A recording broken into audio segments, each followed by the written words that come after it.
Mapagpalang araw po sa ating lahat. Ako si Godfrey Quizon and this is my devotion for today, July 17. And ang topic po natin for today is bakit natin kailangan na pastor. So, ano po ba yung concept ng pastor?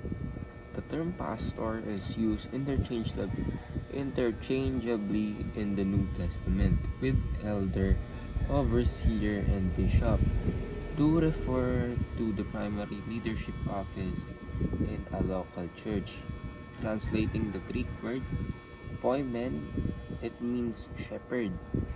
This highlights the pastor's role in caring for, feeding, protecting, and guiding God's flock. A pastor is not a performer or CEO, but a servant leader called to faithfully preach the word, lead with humility, and care for souls. He is accountable to God and the congregation under Christ, who is the chief shepherd of the church. Ang ating scripture naman po for today is 1 Peter chapter 5 verse 1 to 4. The elders among you I appeal as a fellow elder and a witness of Christ's sufferings, who also will share in the glory to be revealed. Be shepherds of God's flock that is under your care.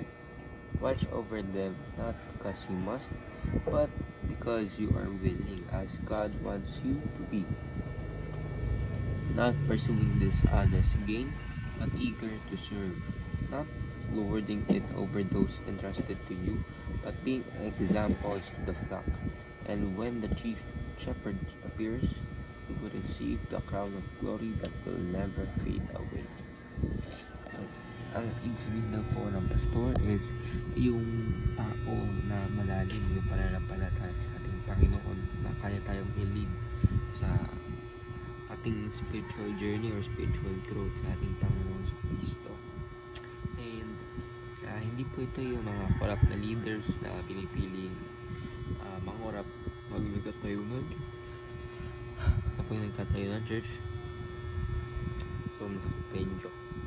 So, ayun, hindi po sila yung dapat gano'n. Dapat yung mga pastor is talaga yung nag-lead sa atin, yung nagbibigay sa atin ng kumbaga ng guide.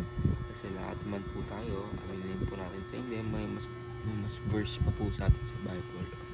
Or may mas marunong pa po. So, that is why kailangan natin na matuto sa kanila, and dapat yung mga pastor na yun na nag-guide sa atin is talagang dapat bukal sa loob, hindi lang nila ginagawa sa kanilang pansariling kagustuhan. Teaching natin for today is the term pastor is more of a verb, not a title. And every pastor shepherds flock of sheep, and every sheep functions as a shepherd to others. So, ibig sabihin, yung pastor daw po is parang action word.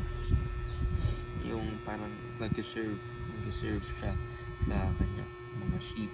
Sabihin yung shepherd naman po is siya po yung parang nag-guide. Kanya po sabi ko kanina na nag-guide sa atin na mga sheep na naliligaw pa.